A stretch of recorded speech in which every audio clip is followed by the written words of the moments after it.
3 days after an explosion at a fireworks warehouse in Yolo County, human remains have been found. Recovery efforts are expected to continue through the weekend. ABC 10's Gabriel Porras is live in Esparto tonight, and we're now starting to uncover the connections both law enforcement and fire officials have to that building that exploded, right? That's right, and things haven't changed much in the 3 days since the tragedy, at least from what we can see. First responders still have this massive area blocked off.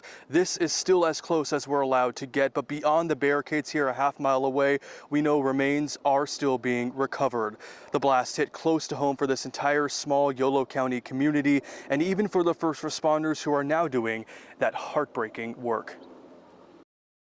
Tuesday's deadly explosion at a fireworks warehouse in Esparto left Johnny Ramos's 2 sons and 5 others missing. And this morning, more pain. I'm alive, but at the same time, I'm dead.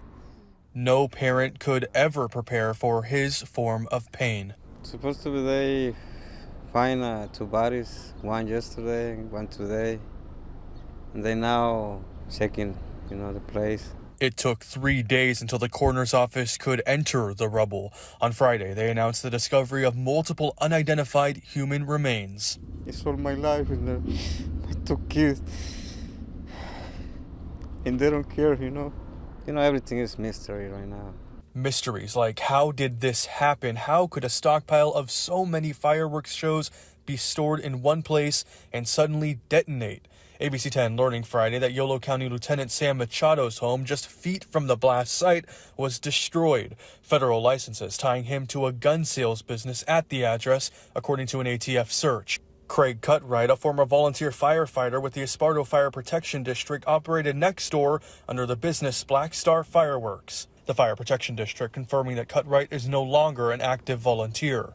Cutright told ABC 10 Tuesday night that the San Francisco-based Devastating Pyrotechnics also operated out of the Esparto address. Records show both companies hold valid licenses with the state fire marshal. I don't have no words. For Ramos now, just memories and so many questions. They are a hard worker, good kid. They graduated from high school in San Francisco. They're supposed to be fight with the fire. They don't fight. They don't do nothing. They don't care, And we are learning tonight that the local jurisdictions had not permitted this fireworks facility in the first place. Adding to the frustration for families is the silence from authorities. No press conferences today, no one made available for an on-camera interview, and these roadblocks, well, they haven't moved for days. Live in Esparto tonight, Gabriel Porras, ABC 10. A difficult time for so many families who just want answers. Keep us posted as you learn more, Gabriel. Thank you.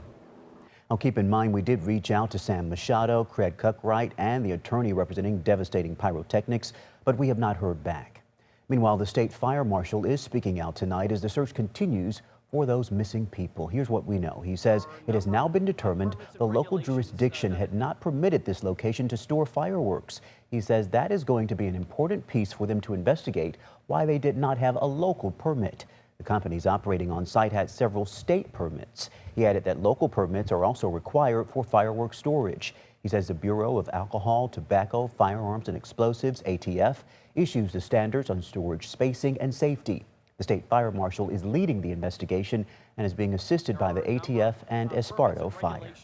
We have very stiff penalties towards the illegal storage, the illegal transportation, and the illegal use of fireworks. Up to $50,000 of fines, up to a year in prison. And obviously, in the situation happening in Yolo County, with potentially now several individuals dying because of the fire, all eyes right now are on exactly what happened and making sure that we hold, if anything was, rules were broken, holding those individuals accountable. The fire marshal says they have identified a number of, quote, red flags in the last couple of days. Investigators are expected to be on site over the weekend. And we've been streaming the latest updates on the fireworks warehouse explosion on the ABC 10 Plus TV streaming app. The app is free to download on your TV.